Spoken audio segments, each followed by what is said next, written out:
Sherifula filɛbagaw an bɛ a fɔ ka walima dɔn an ye de fɔ kare o kare surafanato mana dun an bɛ fasodenw la nin kɛnɛ kan n'i ye karamɔgɔ Ousmane Cherif Madane Aidara ka moti lajɛ depuis Côte d'Ivoire waati in na a bɛ nana Abidjan donc an bɛ dugawu kɛ Ala ka a ɲuman don a n'a ka denbaya bɛɛ a n'a ka délégation donc n'o tɛmɛna ka bɔ yen donc mun ye direct ye an bɛ direct de la donc radio an bɛ radio fana na 95.7 donc an b'o o bɛɛ la bi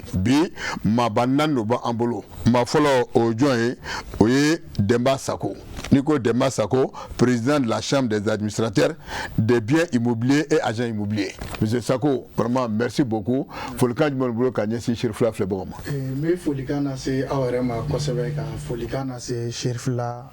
TV lajɛbagaw n'a lamɛnbagaw bɛɛ ma. Merci. D'accord. Merci beaucoup Isako. Ma filanan o fana diya o ye Sabili Abraham Jara, président de l'ordre des géomètres experts du Mali. Monsieur Diarra, vraiment merci beaucoup. Folikan jumɛn bolo ka ɲɛsin Sherifula filɛbagaw ma. Voilà, on m'a bien fo kosɛbɛ, surtout l'initiative de l'émission ka télé flalbe télé émission membre bɛɛ fo ka daminɛ gardien na fo administrateur ka mun bɛ mina an lajɛ an bɛ Ala fo ka barika da Ala ye pour que émission ka tɛmɛ hɛrɛ la. Merci beaucoup i Diarra. Masawana an kun famana ale ma kosɛbɛ mun ye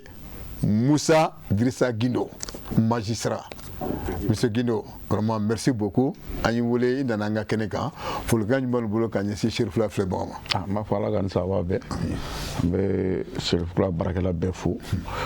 ani n ka co-débatteurs bɛɛ bɛ yan directeur ni Sabali ani Sako mara an bɛna da maga fɛn min na a bɛ dugu wuli parce que a ɲɛdɔn ko kan ka k'a la n b'aw fo o fana ka courage ye Ala k'an wuli hɛrɛ kan.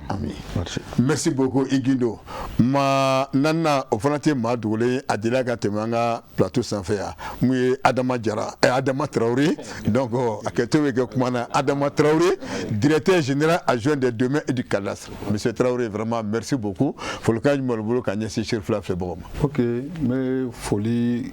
ɲɛsin Sherifula yɛrɛ barakɛlaw de ma fɔlɔ parce que n'i y'a bi olu de ka wele sera an ma donc o kɔfɛ tuguni bɛ an ka département ɲɛmɔgɔ fo n'o ye monsieur Imran Abdoulaye Touré n'o ye ministre de l'urbanisme, de l'habitat, des domaines, de l'aménagement du territoire et de la population ka taa se a ka se également Amadou Maïga ka se ne yɛrɛ fana ka directeur général ma n'o ye Amadou Maïga fana ye donc maintenant parce que olu de ka yamaruya kɔnɔ ne bɛ yan bi donc o kɔfɛ n bɛ Sherifula layɛbaga ka bɛɛ fo ani a radio fana lamɛnbaga bɛɛ fo donc ka tila ka émission in fana fidèles fana fo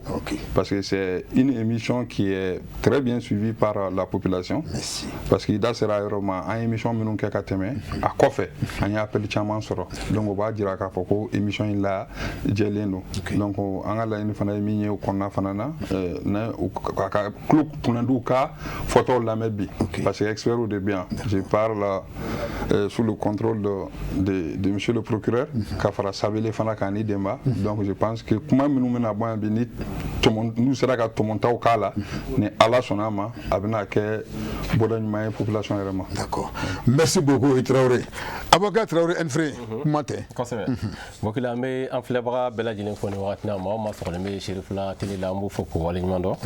I y'a fɔ cogoya min na laada don kare o kare ni wagati mana se an bɛ ɲɔgɔn sɔrɔ nɔ Sherifula télé jabaranin kɛ ka se ka baro sigi sen kan. Baro sigi min kɔnɔna na jamana kɔnɔdenw bɛ se k'u ka tɔmɔta sɔrɔ a kɔnɔna na cogoya min na sabula a kɛkun de ye min b'a to jamana kɔnɔdenw bɛ se ka faamuyali sɔrɔ san ani waati bɛɛ lajɛlen na lahala min b'u ka jamana kɔnɔ ko minnu na donc an b'an da don la san ani waati bɛɛ lajɛlen na ka se ka a walawala jamana kɔnɔdenw bɛ se ka faamuyali sɔrɔ a cogoya min na i y'a fɔ cogoya min na an bɛ télé la direct la an bɛ radio la direct la page Facebook fana bɛ direct ye i da ka Sherifula TV officiel kɛ i b'an sɔrɔ direct la walima i bɛ don YouTube kɔnɔna na i b'an sɔrɔ direct la n'i tɛ se o bɛɛ la i bɛ Sherifula télé application sigi ka téléphone kɔnɔ i b'an ta direct la wa i bɛ don Google kɔnɔ Sherifula TV officiel tapé dɔrɔn i b'an ta direct la ni bɛɛ kɛkun de min b'a to mɔgɔw bɛ se ka kunnafoni sɔrɔ bonya ni karama kɔnɔna na Mali kɔnɔ ani Mali kɔ kan bon kelen o b'a to an m'an da don bi babu la n'i ye jateminɛ kɛ i b'a ye k'a fɔ dugukolo ko kuma caman cayalen ni wagati laban in na kosɛbɛ n bɛ se ka kabini lawale Mali yɛrɛ kɔnɔ sanga ani waati bɛɛ lajɛlen na wa a tribunal ko kumaw fana ka ca a ko la o kama gɛlɛya minnu bɛ a ko la lahala minnu bɛ a ko la o de kama an ye wele bila maa hakili juru caninin ninnu ma u kana se ka ɲɛfɔli kɛ jamana kɔnɔdenw ye u bɛ se ka faamuyala sɔrɔ a la cogoya min na ani k'u bilasira sira min b'a to u ka baaraw bɛ se ka nɔgɔya u ma dugukolo nasira la bɔ kelen. Bɔkari kɔrɔfɔ ɲɛna dakuru ɲɛ kelen Monsieur Sako jɔyɔrɔ b'i la i tɛ ɲɛfɔli k'an ye a jɔyɔrɔ yɛrɛ ye mun yɛrɛ de. Ok, i ni ce i ka ɲininkali la ne ye Demba Sako ye ne ye président de la chambre des administrateurs de biens immobiliers et agent immobilier du Mali. Ne ye mɔgɔ min ko administrateur de biens immobiliers agréé Mali sariya ye cakɛda kelen mun na kodɔn walasa olu ka luwanse kunkanko kɛ Mali la olu de bɛ wele ko les administrateurs de biens immobiliers agréés. A bɛ se ka baara wɛrɛw kɛ nka komi an bɛ ka kuma dugukoloko kɔnɔ bi an bɛ to o hukumu kɔnɔ n'o tɛ administrateur de bien bɛ se ka baara wɛrɛ kɛ bon i bɛ se ka kɛ administrateur de bien olu ni agent immobilier olu de bɛ corporation kelen na n'o ye chambre kelen i bɛ se ka kɛ ninnu baara fila kɛbaga ye komi i bɛ se ka kɛ nin baara kelen o kelen kɛbaga ye administrateur de bien b'a d'a ma agent immobilier b'a d'a ma agent immobilier de ka baara ye ka dugukolo feere comme sariya y'a fɔ cogo min na ka so feere olu fɛnɛ ka baara kɔnɔna o ni promoteur immobilier tɛ kelen o de ye bakurubaya la chambre des administrateurs de biens immobiliers agréés ani agent immobilier agréé ka baara ye agent immobilier bɛ se ka baara wɛrɛ kɛ nka komi an bɛ ka kuma dugukolo ko kunkanko kan an bɛ to o kɔnɔna la. Bɔkari babu ɲɛna kosɛbɛ an bɛ si ka na Sabili Abraham Jara i fana y'a fɔ i jɔyɔrɔ parce que an b'a ye souvent géométrie a jɔyɔrɔ ye mun yɛrɛ de ye. Merci beaucoup. Ne tɔgɔ ye Sabili Abraham Diarra, président de l'ordre des géomètres experts. Géomètre expert Mali sariya de y'a créé 1997. Mɔgɔ min bɛ dugukolo suma an bɛ se ka fɔ ka suma ka taa dugumala la ka suma ka taa sanfɛ ka sira an bɛ sira baara kɛ an tɛ sira bɛ ka dilan an bɛ to ka sumali kɛ ka ligne d'u ma ka wuli ni ka tilenni ka ko sira tilenni ka taa yan fɛ so bɛ jɔ an bɛ baara kɛ so yɔrɔ la mini baara an b'o kɛ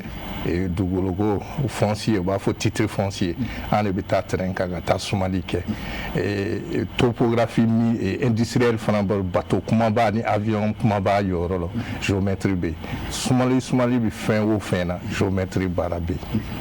D'accord Bɔkari o tɛ an bɛna Monsieur Musa Dirisa Gindo fan fɛ cɛ n'o dɔ b'o ɲininkali kɛ ni plateau in kan sariyatigi bɛ yen ale jɔyɔrɔ ye mun ye donc président i bɛ se ka jɔ fɔ an ye wa. A y'a fɔ cogo min ne tɔgɔ Musa Dirisa Gindo n ye magistrat ye n ye procureur commune 1 procureur ka danga ye n'a bɛ f'o ma ko substitut bon dugukolo kuma kɔni n'a tiɲɛna de a bɛ s'anw ma parce que techniciens bɛ yen olu kalannen b'a kama sariya kɛlen k'u kɔrɔla don bon sariya bɛ fɛn o fɛn na anw ɲɛ bɛ jɔ o fɛn na mais ne bɛ k'a fɔ an ka débat caman na n ko anw kiiritigɛlaw tribunal de droit commun ni anw da dontɔ ye kiiri ko la dugukolo la ce qui veut dire sariya de sɔsɔra yɔrɔ dɔ la sinon an ka fɛn tɛ parce que a taa yɔrɔ ye tribunal wɛrɛ ye n'a bɛ f'o ma ko tribunal administratif parce que dugukolo bɛ n bolo fɛn dɔ de y'a k'i ta ye fɛn min y'a k'i ta ye o ye papier de ye bon anw tɛ juge de pièces ye o papier bɛ se ka kɛ tribunal administratif de la mais ni bagabagali bɔra la kungo wɛrɛ bɔra ko kɔnɔ a kuma bɛ sɔrɔ ka se anw ma n'an b'a f'o ma ko tribunal de droit commun bon ni anw bɛ yan nɔ nominɛlikɛlaw o procureur de parce que ni magistrat lajɛ élément 3 de b'a kɔnɔ procureur o bɛ nominɛli kɛ juge bɛ kiiritigɛli kɛ juge d'instruction o bɛ sɛgɛsɛgɛli kɛ bon a bɛ fɔ an bɛɛ ma magistrat ne ye magistrat ye mais ne tɛ kiiritigɛla ye ne ye nominɛlikɛla de n'a bɛ f'o ma ko procureur. Bɔkari n ka bɔn n'ala sɔnna bi kɔni y'a fa an bɛ bɔ yen an bɛna Adama Traoré yɛrɛ fan fɛ directeur général adjoint des domaines et du cadastre. Monsieur Traoré i tɛ ɲɛfɔli kɛ pour que maliyɛnw bɛ se ka faamuyali sɔrɔ aw yɛrɛ jɔyɔrɔ mun yɛrɛ don. Ok, ɲininkali diyara n ye n'i ko directeur général adjoint des domaines et du cadastre o b'a jira k'a fɔ structure dɔ de bɛ yen ɲɛmɔgɔ b'a la o ka danga o ye ne ye donc o structure in n'o ye direction générale des domaines et du cadastre ye n'i ye a texte de création lajɛ mission min b'a bolo a bɛ se mission 20 ma donc n'i ko domaine mɔgɔ hakili bɛ taa dugukolo ko dɔrɔn na domaine ka mission ka ca ni o tɛ parce que n'i k'i bɛ aspect wɛrɛw lajɛ komi recette ko sa fanfɛla la domaine c'est le troisième service pourvoyeur des recettes de l'État, c'est-à-dire service sabana mi war la do jamana kun domaine de benay donc impôt ni douane ko fe domaine bena o domaine mi no war mi fana la do ni mo ko chama fana nyininga ku kono ko war fana be bo dugukolo de la dugukolo joda te teme 10% kala donc domaine ka mission ka cha mais mission min be no be dugukolo ko kunkan o de ye domaine ka bara de ka dugukolo ko papier ka ko sigi senka ani ka tila k'a waleya dugukolo papier mana kɛ cogo cogo a kan ka dilan domaine de la donc dugukolo papier dilanni yɔrɔ o ye domaine de ye donc je pense que thème bɛ min kan bi o y'o ye donc maintenant dugukolo papier ni min ma dilan domaine na a ye o fɛn wɛrɛ ye. Bokar min ma dilan domaine na o fɛn wɛrɛ ye sisan an bɛna tɛmɛ ni ɲininkaliw ye. Kosɛbɛ. O b'a to n bɛ ɲininkali daminɛ directement Adama e la. Mun de la dugukolo ko mankan ka ca an ka jamana kɔnɔna na? Bon dugukolo mankan cayali an ka jamana kɔnɔ bi kuma to o ye a daminɛna a mɛnna donc sigi caman kɛra la donc o sigi ninnu y'a jira fɔlɔ wagati caman de tɛmɛna jamana in kɔnɔ a wagati kelen kelen bɛɛ i b'a sɔrɔ dugukolo gestion c'est-à-dire a tun bɛ baara ni hakilina dɔ de ye o fɔlɔ ye jumɛn ye a bɛ fɔ min ma bi ko droit coutumier ni bamanankan na n'a bɛ fɔ laada dugutigiya yanni colonisation cɛ o kelen dɔrɔn de tun bɛ yen colonisation kɔfɛ colonisateurs nani plutôt donc olu nana n'a y avait la gestion hybride c'est-à-dire droit coutumier laadala dugukolo bɛ yen donc jamana fana ka papier fana bɛ yen donc o fila tun bɛ baara kɛ ɲɔgɔn fɛ donc indépendance fana nana o ye fanga di jamana ta de ma donc droit coutumier kun négligelen do wagati durant la première république donc o fana kɔfɛ tuguni donc maintenant il y a eu la deuxième république au kɔnɔna na il y a eu une loi min kun ye 86 loi fana ye donc o fana nana donc maintenant o ye fanga dɔɔni di laadala dugukolo ma mais a tɛ kɔrɔlen fana bɔ donc fo kana se an bɛ texte minnu na bi donc an bɛ min na bi en troisième république la loi dɔ taara en 2000 qui reconnaît effectivement les droits coutumiers donc o loi kelen fana o fana kɔfɛ tuguni en 2020 ordonnance dɔ taara donc maintenant o b'o droit coutumier fana reconnu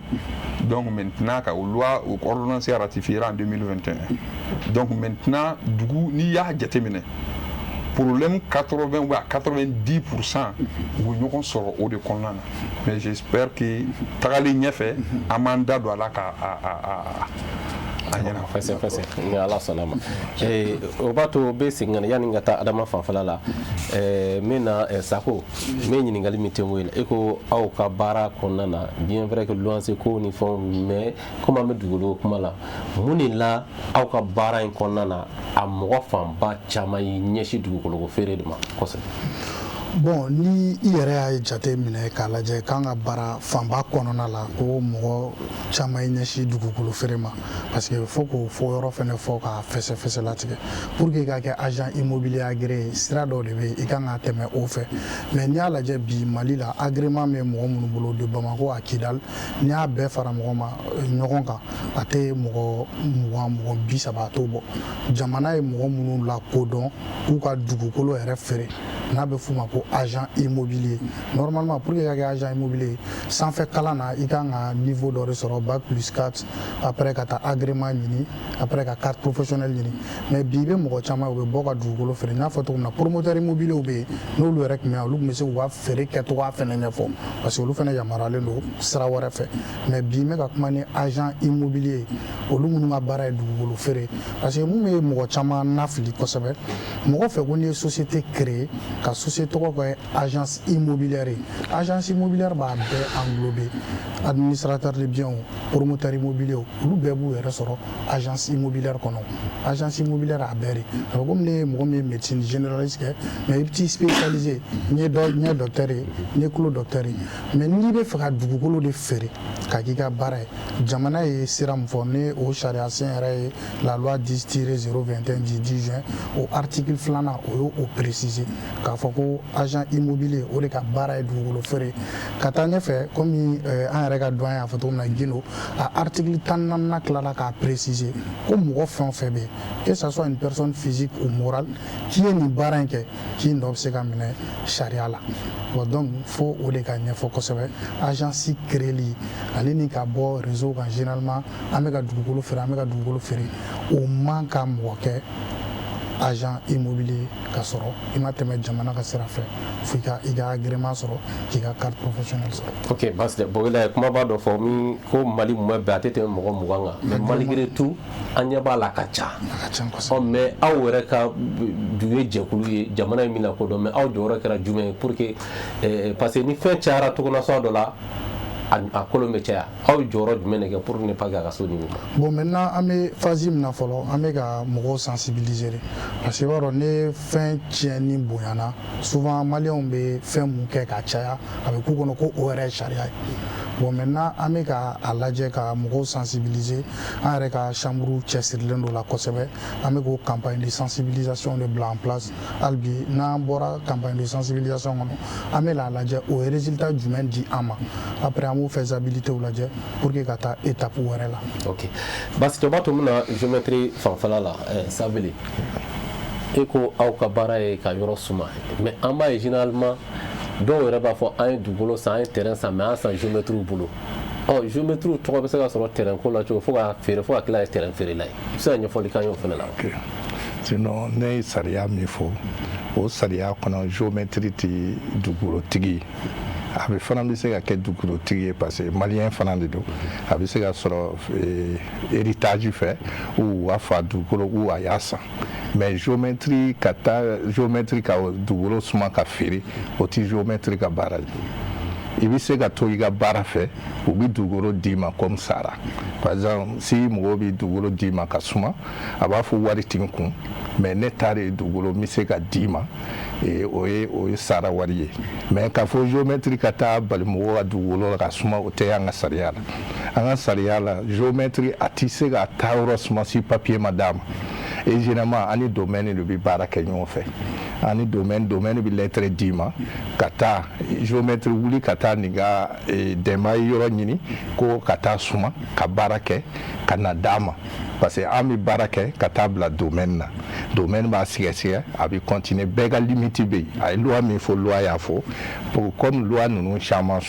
changera ka daminɛ indépendance la yanni indépendance yɛrɛ ka se an ka village ninnu na dɔw de tun bɛ ta village la mun bɛ se dugukolo dɔn kosɛbɛ o de tun bɛ limite yira après an nana avant l'indépendance il y avait les communes des Européens qui étaient là olu de tun bɛ dugukolo mesurer après en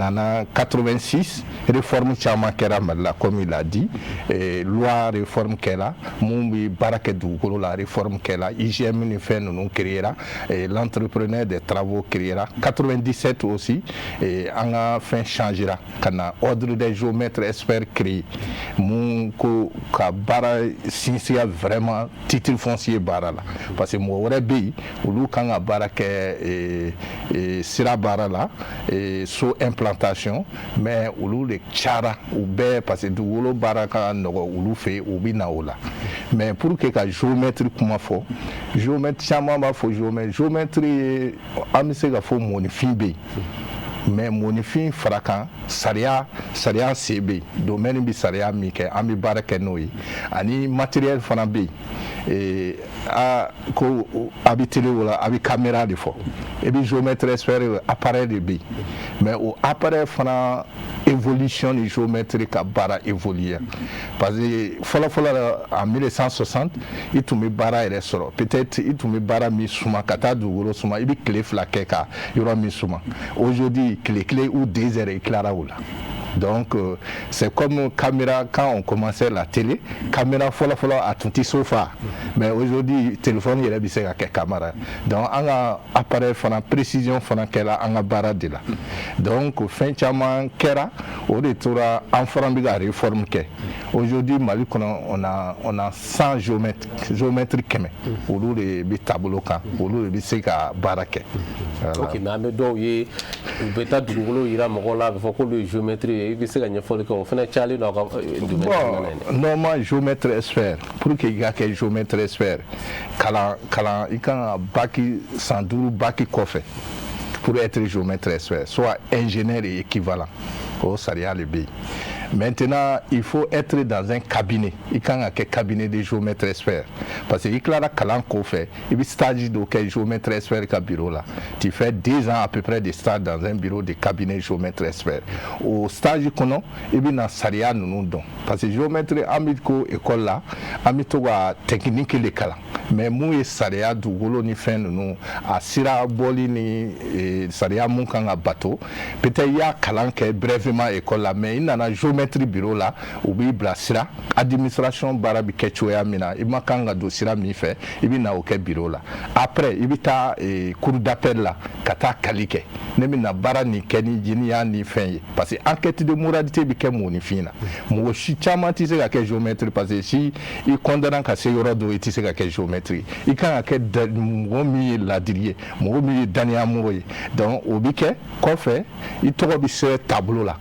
tableau de géomètre expert bi yoro chama abi domaine na abi ministère la abi JTC nununa donc pour que géométrie il ga géométrie choisi ba nyini ko il ga bureau to ko bi yoro nya est-ce bi tableau kan yani ga fait parce que mo chama bi en si fait ulu bi cheni sandro bi cheni somana o ba fo ko géométrie ko ulu e géométrie ulu re ka chani an parce que ulu les données do en données voilà merci bah c'était donc on va to monsieur le programme mina fene fafa ne jatemne ke mali yɛrɛ kɔnɔ mali tribunal yɛrɛ kɔnɔ kiri tigɛ minnu ka ca dugukolo ko kuma affaire ka ca la kosɛbɛ finalement e yɛrɛ kɔni bolo mun de y'a cause ye aw fan fɛla u bɛ se aw ma mais a ko jubaju bɛ yɔrɔ jumɛn la a caman bon ni ɲininkali diyara ye parce que an bɛ baara kɛ ni sariya de ye n y'a f'i ye cogo min na sariya fana kɛlen don ka fanga dɔ d'an ma n'a bɛ f'o ma ka expertise ordonnée n'an mago bɛ mɔgɔ o mɔgɔ la n'an wele u bɛ na u b'a ɲɛfɔ an ye bɛ ministère de domaine fo ani urbanisme u ye baara caman kɛ ministre caman nana problème tun b'an na par rapport au code domanial mais an ye code ɲɛnama sɔrɔ bi min bi donna an ka fɛnw kɔnɔ parce que fɛnw cayara a y'a fɔ cogo min na administrateurs nana géomètres ka ca minnu bɛ chaîne da olu ka ca a bɛɛ ɲagaminen don bon anw bɛ fɛ yen a bɛ na anw de fɛ an b'a kun n'a ɲɛɲɛ bɔ bon maintenant sariya ko ko jɔn ye dugukolotigi ye Mali la o jɛra bɛɛ ye sisan ka ban État o ye dugukolotigi ye comment on appelle collectivité o ye dugukolotigi ye dugutigidi olu ye dugutigitigi ye ani ne yɛrɛ ni n ka fɛn bɛ donc domaine bɛ se ka adressé n bolo ne yɛrɛ ni titre bɛ n bolo o ye n kɛlen dugu o ye 4 ye sɔsɔli t'o kɔnɔ an b'a ɲini o kan bon e bɛ se ka na Tarawele bɛ se ka na ka na fɔ Jara ye ko a ye n ka dugukolo ta k'a k'a ta ye a ye so jɔ a kan an b'a fɔ a ye géomètre wele ka na parce que olu bɛ plan dɔn olu de b'a ɲɛfɔ an ye bon ɲininkali bɛ kɛ jɔn ka papier bɛ jɔn ɲɛ i b'a sɔrɔ papier t'a la i b'a sɔrɔ dɔ ta ye bulletin dɔ ta ye permis ye i b'a lajɛ o la tuguni dɔ bɛ t'o la dɔrɔn Tarawele bɛ boli ka taa biriki 2 da ka soubassement ci olu bɛ ɲɔgɔn cɛ ka na anw fɛ yen an b'a fɔ o ma ko disposition de bien d'autrui bon disposition de bien d'autrui o kɔrɔ ye walifɛn ta k'i ta ye min t'i ta ye bon sisan i b'a ɲini de jɔn de ta ye jɔn ta ye bon a bɛ t'o la dɔrɔn dɔ bɛ taa tuguni ka taa kogo dɔ ka bin ka ci a yɛrɛ ma n b'a fɔ an filɛbagaw ye Mali la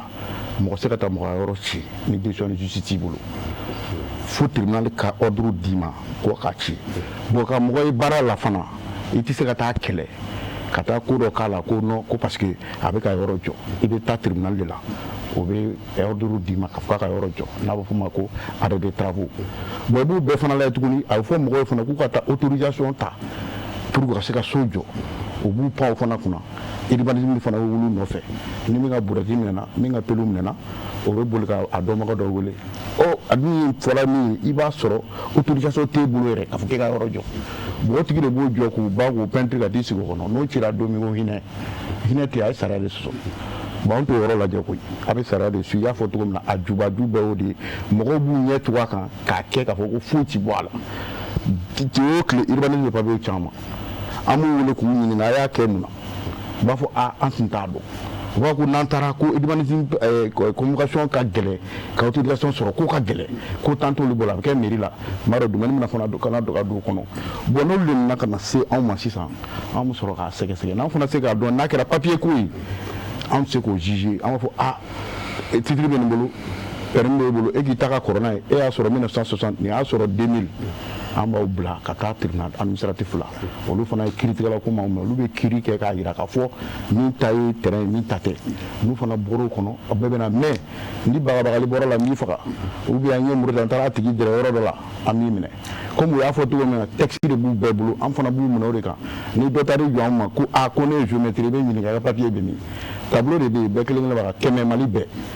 o ka nɔgɔn mais bi n'i taara tribunal kelen-kelen i b'a sɔrɔ géométrie min bɛ wo kɔnɔ a bɛ 5 6 bɔ o bɛ yaala-yaala dɔw yɛrɛ bɛna témoignage kɛ nkalon kan ka sɔrɔ u t'a ɲɛdɔn a fɔra ko ni min ye chaîne san u bɛ taa dagaw k'ale kɛra ye hygiène ni fɛnw bɛɛ bɛ yen plan fana bɛ yen n'i nana ka na lajɛ tuguni an ka tribunal civil fɛnw na minnu bɛ mɔgɔw gɛn ka bɔ so kɔnɔ olu fana ka sago fana ka mɔgɔw fana bɛ taa olu fana bɛ t'u yɛrɛ la ne don ko il faut tenir compte de ce qui est dit là l'assignation o assignation yɛrɛ i b'a sɔrɔ o yɛrɛ taara mun kɛ a k'u yɛrɛ ta u taa mɔgɔ gɛn ka bɔ so kɔnɔ ka sɔrɔ u tɛ sotigi ninnu bila la ko parce que k'olu ta ye agence ye u bɛ yaala fana tuguni ka taa dugukolow lajɛ ni min mɛnna ni bolo ma s'o ma u bɛ t'o yira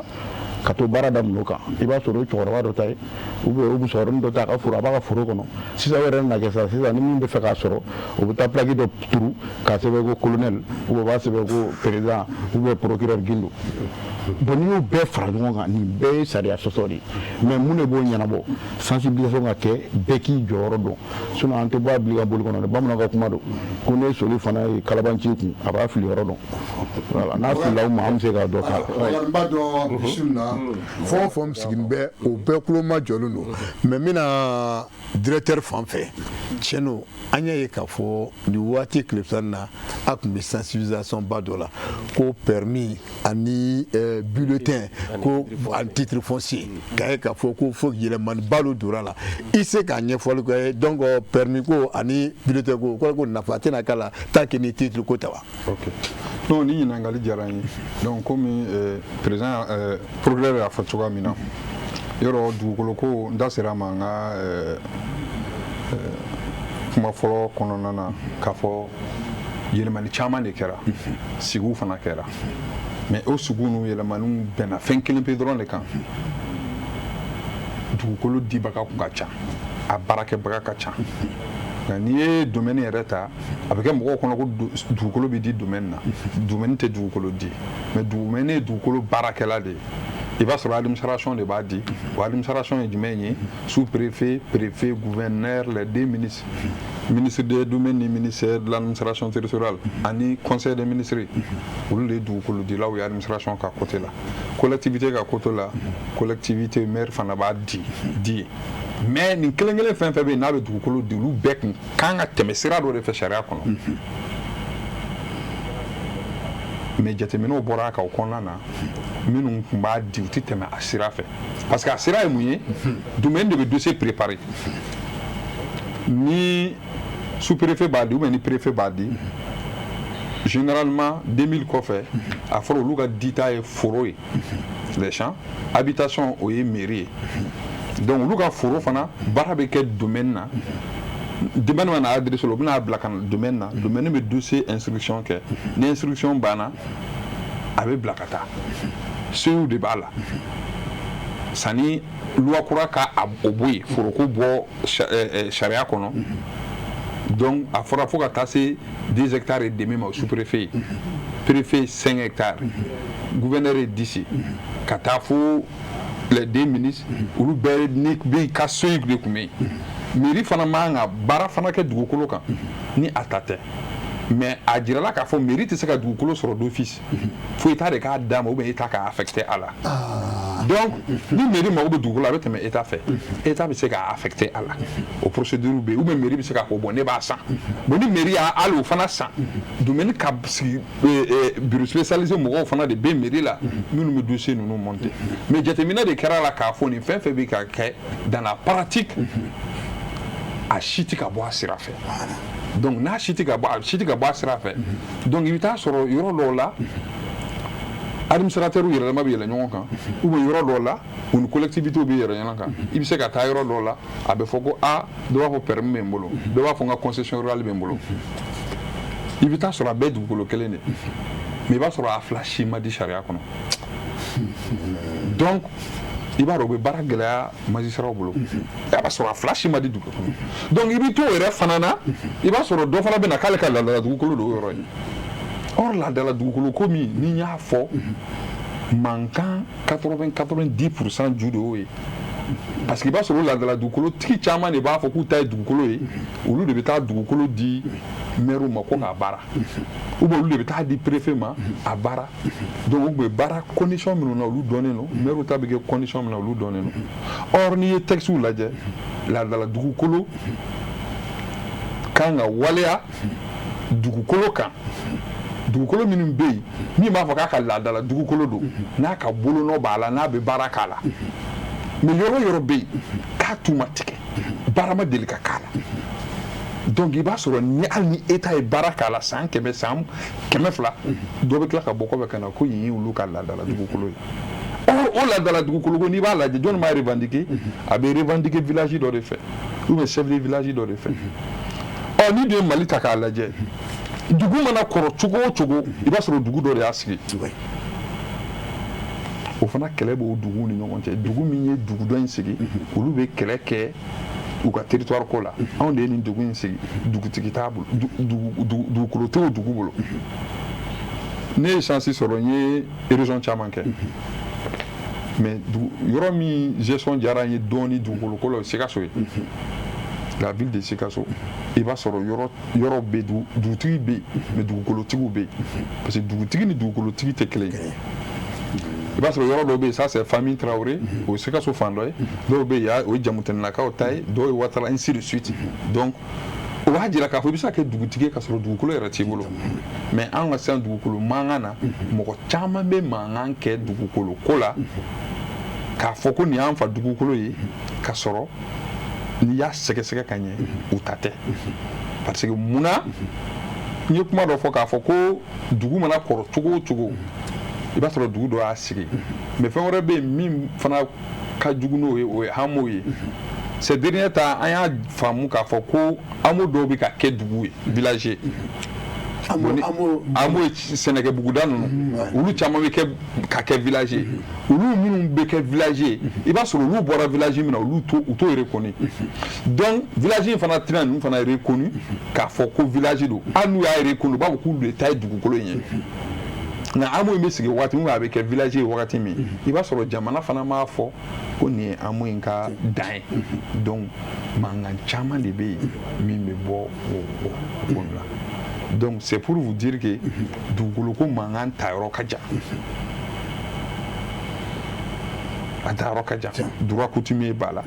donc droit positif ninnu an y'o min fɔ o b'a la donc maintenant pour que ka nin bɛɛ bɔ yen fɔlɔ donc jamana a décidé avec la nouvelle loi ko titre foncier dɔrɔn de kɔni bɛ kɛ papier ye min bɛ bɔ jamana yɔrɔ ka di jamana kɔnɔdenw ma titre foncier dɔrɔn i bɛna fɛn o fɛn sɔrɔ sisan k'a ta depuis 2020 ka na sisan na mɔgɔ ye bulletin d'i ma o mɔgɔ ye lettre d'i ma o u ye titre provisoire d'i ma o donc ce n'est pas reconnu. Ce n'est pas reconnu. Ce n'est pas reconnu. Donc, mais même carrément, ce n'est pas reconnu. Mais John B. lettre dit, John B. bulletin fait nous dit. Nous m'a dit d'accord. Lui devait continuer qu'au kelen dit. Voilà. Moi, je dit avant la loi, c'est les mêmes personnes qui continuent à donner. Mais à follow nos populations et sensibilisation, c'est même inscrit dans le programme d'action gouvernementale. De fait que Oubana, nous nous dit Oubana, à faire inspection des domaines et des affaires foncières, car tout va registre arrêté. Bon, alors là, on apprend par-ci, par-là, à la main publication, on a droit à bulletin de Bambol, il y aura bulletin de l'eau. Pour que, car les bulletins n'ont jamais même été un document administratif. Bulletin ma délicat que document administratif. Voilà, bulletin ma délicat ka mouna. Mais bulletin là, bulletin d'amener Mali rodol là. Mais bulletin c'est un ordre d'encaissement. Il va dans ni du groupe me dit follow. en réalité les attributaires tout comme que lisi kelen de la donc décision de bêta k'a fɔ bon procureur parcelle A1 AD Demba Sako AD monsieur Traoré monsieur Traoré ainsi de suite nous au bana maintenant l'autorité concédante maintenant a be mun kɛ sisan a b'a notifier a tigi kelen kelenna bɛɛ de la karisa ni présenter service des domaines na vous êtes attributaire de telle parcelle ni i nana o la sisan service des domaines na o de bɛ papier dɔ remplir pour que e ka nin papier in sɔrɔ va payer tel montant à la caisse o wari min kan ka taa sara kɛsi la o papier o de taara ka bɔ ni o ye i b'a sɔrɔ dɔw bɛ wari t'u bolo u bɛ bɔ ni o papier ye donc u bɛ taa yala donc u b'o feere donc o de nana t'u bolo tuguni donc min kan ka kɛ ka kɔn bulletin ye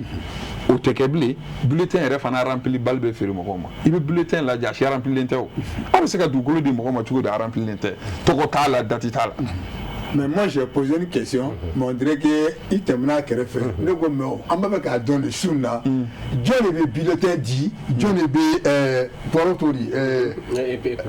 permis nous quoi. On a fait mon quoi nous dit quoi, savoir les représentants de l'État, les maires. Voilà, on va faire que nous le voilà, nous le savons, qui continue toujours à donner. Non, voilà. Non, on connaît. Ça c'est sûr. Donc nous jusqu'à présent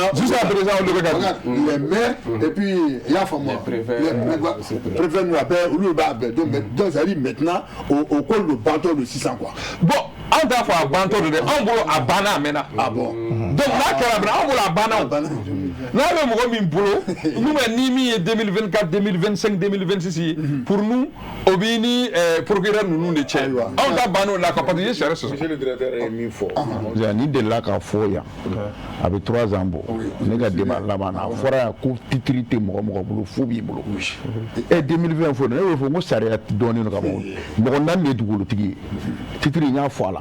Mais mo be ki nege kata bulletin langolo ferima. Ou ka da permis dima fubi bulu. O de be fe ka fo. Voilà. Bo de kama o chama be de ambu le mine. Ni mine rek ko meskoro. Ou be ye wal fen ta ki tay mi ti tay. O le te sunoko. Ou senga tigi. Dire administration a fo ka ba. Sariya fana bɛ y'a fɔ n'i y'a lajɛ tabali kan an fila de État ye privé fana bɛ yan tuma dɔ an bɛ taa ni ɲɔgɔn ye ala mɔgɔw bɛ n'a faamu voilà. o bɛ permettre ka ɲininkali dɔ k'i la o ye par exemple titre ko ye généralement i b'a ye k'a fɔ mɔgɔw bɛ sɛgɛn u ka fɔla ko titre sɔrɔli nɔfɛ donc mun de bɛ o kɛ ou bien ni permis bɛ minnu bolo ani bulletin minnu bolo olu tɛ se ka titre sɔrɔ est ce que u bɛ se ka taa titre bɔ ni a ye wa a papier ye wa mais mun de la u tɛ titre sɔrɔ a ta ko mais ko fo waritigiw dɛ dɔw ka fɔ la dɛ k'olu de mana taa dɔrɔn k'olu b'a sɔrɔ teliya la. Ok, ni ɲininkali diyara n ye ni ɲininkali yɛrɛ nana mɛn wagati la a nana président fana bɛ yan i b'a dɔn sariya kura min fɔ taara o y'a jira k'a fɔ pour que dugukolo ko papier ka to titre dɔrɔn ma a y'a sɔrɔ papier dɔw bɛ mɔgɔw bolo ka ban donc pour que bɛɛ ta ka kɛ titre ye donc jamana ɲɛmɔgɔ y'a jira k'a fɔ ko ka san 10 di bɛɛ ma loi in kɔfɛ bɛɛ k'i ta kɛ titre ye permis bɛ mɔgɔ minnu bolo 10 ans okay. Donc o 10 ans fana kɔnɔ réunion kɛra caman jirala k'a fɔ effectivement n'an ko mɔgɔw ka na les gens u bɛ sɛgɛn an ka service yɛrɛ la domaine b'a la urbanisme b'a la service fɛn fɛn bɛ yen min impliqué don foncier la f'olu bɛɛ ka avis ka demander donc département y'a jira o la ka commission dɔ sigi département yɛrɛ kɔnɔna na donc présidé par un conseil technique du département je pense que président kan ka y'a la donc mɔgɔ caman b'a la donc k'a fɔ bon maintenant mɔgɔw kana ta ni du don a ka to État yɛrɛ ka titre créer k'a ba yanni san 10 yɛrɛ cɛ k'a bila domaine na donc État de b'a créer ni titre créera k'a ban wagati min na a bɛ fɔ sotigiw ɲɛna bon a ye na demande kɛ domaine na a ka na aw ka titre ta parce que État de ta ye a ka dugukolo ye État y'a d'aw ma État ye papier min di aw ma o ye permis ou bien parce que hali ni mairie de y'a di toujours o ye État ka bolofaraw ye donc a bɛ fɔ bon permis b'i bolo lettre min b'i bolo donc droit de propriété t'i bolo mais pour que ka droit de propriété sɔrɔ n'o ye titre foncier donc i bɛ demande kɛ conformément pièces minnu fɔlen don loi kɔnɔ e bɛna déposer donc enquête préliminaire minnu bɛ n'olu kan ka kɛ i b'a sɔrɔ o bɛɛ kɛra ka kɔn e ka demande ye e dan ye géomètre ye baara min kɛ e b'o wari sara i b'a sɔrɔ hali service technique bɛ déplacement min kɛ o wari sara bɛ bɔra i kan donc tarakaseriba min tun bɛ titre ɲini na fɔlɔ duw la o de bɔra a la hali n'o y'a sɔrɔ anw ni géomètres cɛ wariko kuma dɔw b'an ni ɲɔgɔn cɛ n'u ma se ka gérer kosɛbɛ mais baara kun fɔlɔ kɔni u y'a kɛ u bɛ fo o la parce que pour que ka baara in kɛ yɔrɔ 4 de taara n'o ye Zerni ye o ta banna o titre bɛɛ bɔra ka ban Kalabankura sud extension fana bɛ ten donc yɔrɔ min ma Kalabankoro ça o tɔ man ca Medinekura fana bɛ ten o fana tɔ man ca donc olu de kɛra zone pilotée ye k'a jira k'a fɔ bon a bɛ se ka demande kɛ ka na donc an ye point de presse dɔ k'a la donc ka interview dɔ kɛ ka campagne dɔ kɛ pour que k'a jira mɔgɔw la o quartier ninnu mɔgɔw kan n'u ka titre nɔfɛ effectivement an bɛ don min na komi bi mɔgɔw bɛ ka demande kɛ et je pense que wari caman yɛrɛ jiginna u ka compte kɔnɔ ka ban donc o la tarakaseri foyi t'a la i taara géomètre ka wari sara i ye demande déposer domaine na dɔrɔn a bɛ fɔ bon n'i ye géomètre ka wari sara État ka wari ni o sara i ka titre bɛ d'i ma. Très bien donc on peut profiter ka yira an bɛna o fan fɛ o relation bɛ anw ni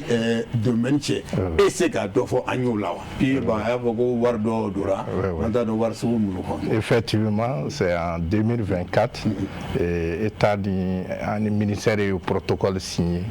pour que ka titre démarche nɔgɔya mɔgɔw bolo parce que a sira taama ka ca parce que pour fɔlɔ ka titre foncier kɛ i kan ka urbanisme avis ɲini génie rural a kuma ka ca quoi service b'a la mairie b'a la service ka ca sisan État y'o caman bɔ a la ka plan approuvé ninnu ta ka réquisition bɔ ka di géomètre ma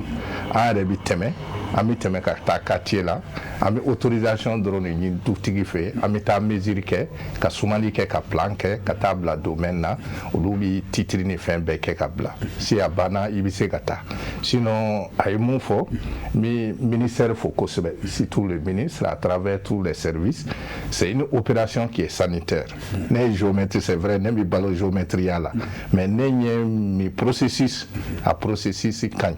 parce que fɔlɔ-fɔlɔ la pour que i ka titre sɔrɔ n bɛ se ka exemple dɔrɔn sɔrɔ Bamako titre démarche wari yɛrɛ ka ca ni i bɛ taa mun sara i t'a la ka titre ɲini bon Bamako a bɛ se ka taa million na démarche dɔrɔn ani titre wari tɛ kelen parce que a bɛɛ tɛ taa géomètre nɔfɛ dɛ parce que avis ninnu bɛ yen i bɛ taa mairie fila avis bɛ district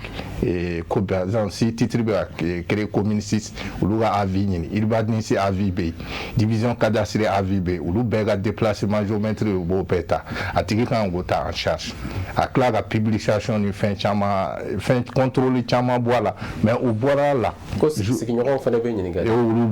bon o ye enquête ici c'est un titre mais Bamako da fɛ a bɛɛ ye titre kumaba ye donc titre min bɛ tilankɛ donc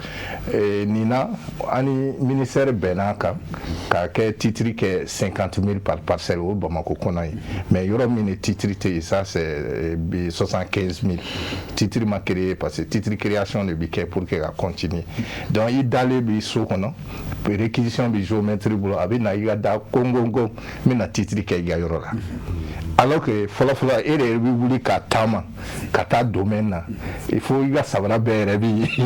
bɛ tigɛ i bɛ géomètre ɲini ka don yan mais i dalen don géomètre bɛ na dɔrɔn u bɛ réquisition yira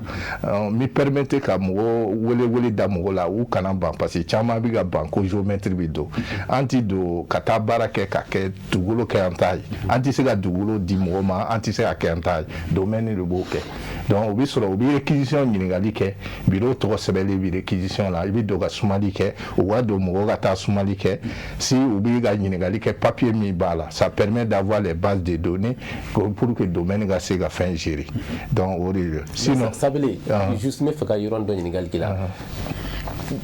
titre a man ka tɛmɛ wagati joli de kan a k'a ka sɔrɔ wagati joli de kɔnɔ parce que wagati b'a la est ce que wagati b'a la wa parce que an b'a ye dɔw b'a fɔ an ye titre don a mɛnna nin y'an san 2 nin y'an san 3 an m'a sɔrɔ mais dɔw b'a sɔrɔ dɔgɔkun kelen mɔgɔw tigi o de yɔrɔ nin faamu titre sariya de bɛ titre la comme sariya tigi bɛ yan mun ye sariya kɛ ani domaine bɛ yan fɛn olu bɛ yan mais titre Bamako da fɛ normalement Bamako da fɛ o bɛ dépend baara kɛcogo de la sinon Bamako délai n tɛ se ka délai fɔ la parce que Bamako par exemple ti fɛn b'i bolo i bɛ demande kɛ a bɛ taa demande na domaine i bɛ avis ninnu ɲini o de bɛ temps ta c'est à dire avis u bɛ urbanisme ɲini est ce que nin ye dugukolo so jɔ yan est ce que so kan ka jɔ yen est ce que a ye autorisation de construire fɛn bɛɛ kɛra olu b'a fɔ wɛ o bɛ se ka ɲɛ ko titre bɛ se ka créer division cadastre bɛ taa olu bɛ ta ka taa olu b'a fɔ est ce que titre kɛra mɔgɔ wɛrɛ ka titre o tɛ yen donc olu bɛ avis di mairie b'a fɔ non an de ye papier nin di a dira dans les règles de l'art donc si o bɛɛ dafalen don u bɛ géométrie u bɛ lettre dɔ ta ko réquisition ka géométrie dɔ wele o ka taa sumali kɛ terrain kan ka sumali kɛ maintenant ka plan kɛ ka taa bila domaine na géométrie fan bɛ u b'a fɔ division cadastre olu b'a yati est ce que an ka baara kɛra sariya kɔnɔ est ce que limite min fɔra o de don est ce que a ma don mɔgɔ wɛrɛ kun donc olu b'a valider u b'a di domaine mɔgɔw ma o bɛ titre créer donc délai dɔw bɛ yen mais n bɛ se k'o fɔ o ye titre pro o ye publication ye a bɛ sɔrɔ titre kumaba tɛ yen pour que ka titre créer o délai ninnu bɛ yen mais me permettez directeur kɛrɛ ka o délai fɔ sinon o délai bɛ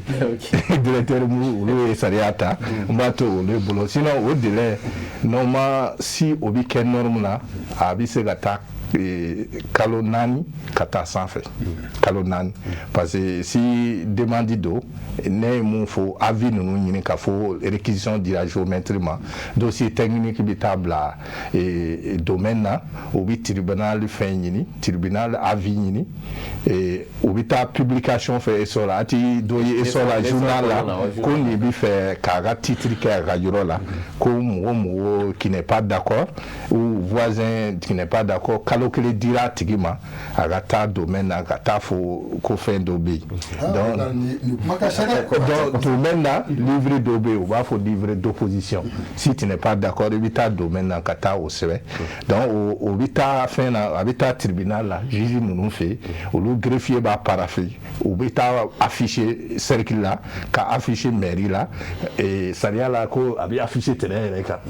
kan donc chef de village mɔgɔ o mɔgɔ da bɛ dugukolo la olu bɛɛ bɛ informer donc o information kalo kelen kɔfɛ journal wɛrɛ fana bɛ publier k'a fɔ dans temps tile 15 a tigi bɛ taa a ka limite ninnu sigi sur le terrain donc voisin bɛɛ ka na parce que voisin nani ye mun ye ne bɛ taa fɔ nin ye ne ka dan cɛ dɔw bɛ se ka fɔ o tɛ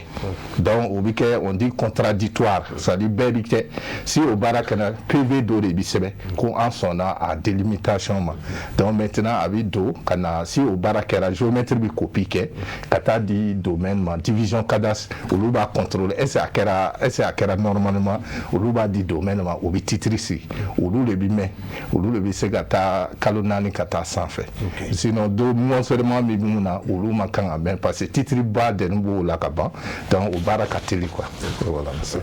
Monsieur Sako ne ka kuma bɛ yɔrɔ min na a ye directeur ɲininka domaine géométrie na aw ka jɔyɔrɔ relation jumɛn bɛ an ni olu fana cɛ. Bon, relation mun bɛ an n'olu cɛ an ta ye commercialisation ni an bɛ se k'a fɔ ten tɔ bon degun mun b'an kan dɔrɔn n'o tɛ n'i ye Mali ta k'a lajɛ sariya kunda n'o ye texte ye depuis wagati jan parce que moi je suis passionné de la lecture ne an ka sariyaw lajɛ k'an dafɛ jamanaw ka sariya lajɛ i b'a ye texte ɲɛnamaw bɛ Mali bolo n'i ye hali an ka nouvelle loi ta du code domanial 2020 n'i y'a ta k'a lajɛ n'i bɛ dugukolo ko dɔn i yɛrɛ b'a dɔn ko domaine baara kɛ